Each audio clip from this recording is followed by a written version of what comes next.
Right right right Vidyasagar గారు technical issue వచ్చింది. So రావు గారు, సో భారత్ యొక్క తక్షణ కర్తవ్యం ఏమై ఉండబోతుంది? భారత తక్షణ కర్తవ్యం ఆల్రెడీ సుస్పష్టంగా మనకు కనిపిస్తుందండి.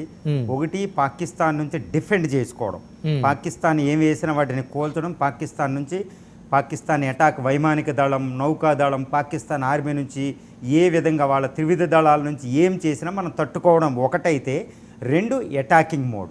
రాత్రికి రాత్రి మనకి ఇది కనిపిస్తుంది. రాత్రి జరిగిన భీకర యుద్ధం వాళ్ళు రెస్పాండ్ అయ్యి వాళ్ళ విమానాలు F-16 fighters, JF-17, JF-10 fighters మన దగ్గరికి వచ్చినాయి, వాళ్ళ డ్రోన్స్ మన దగ్గరికి వచ్చినాయి, వాళ్ళ మిసైల్స్ మన దగ్గరికి వచ్చినాయి.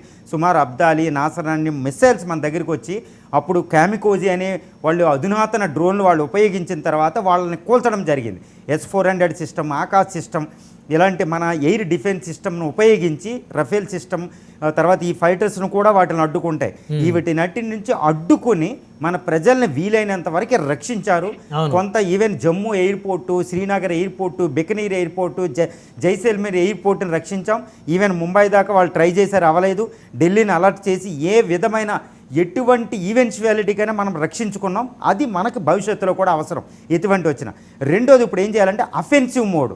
అఫెన్సివ్ అంటే వాళ్ళని అటాక్ చేసేసారు, మనం డిఫెండ్ చేసుకోవడమే కాదు, అటాక్ చేశారు. ఎందుకంటే మనం తీవ్రంగా హెచ్చరిస్తున్నాం, మీరు ప్రతిస్పందిస్తే మేమిచ్చే స్పందన దారుణంగా ఉంటుంది అనేది రాత్రికి రాత్రి చూపించాం, కాళరాత్రిని చూపించాం. ఏ విధంగా S-400 సిస్టమ్ని అలర్ట్ చేసేసి వాళ్ళ విమానాలు రాకుండా మన ఫైటర్స్ అన్ని వాళ్ళ దగ్గరికి వెళ్ళిపోయాయండి.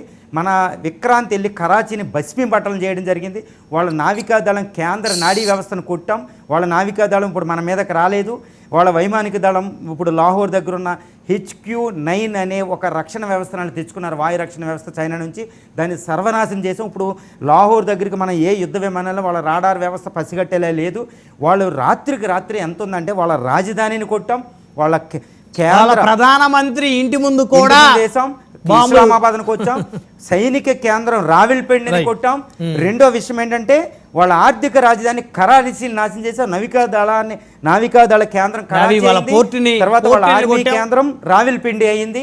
వాళ్ళ కంటోన్మెంటు గుజరాన్ వాళ్ళ కంటోన్మెంట్లు కొట్టాం. వాళ్ళ అణ్వాయుధాలకు కూడా రక్షణ లేకుండా కకావికలం అయిపోయింది. ఒక పక్కన అక్కడ బలూచిస్తాన్ని ఎంటర్ చేసి బలూచిస్తాన్ క్వెట్టాన్ని ఆక్రమణ చేసాం. సో అఫెన్సివ్, డిఫెన్సివ్ రెండు ఉండాలి. అదే భారత రక్షణ విధానం. విద్యాసాగర్ గారు కంటిన్యూ చేయండి. సో ఇక భారత్ కొట్టిన దెబ్బకి పాకిస్తాన్ కోలుకునే పరిస్థితి లేదు అనేది అయితే ఇక్కడ స్పష్టంగా అర్థమవుతుంది.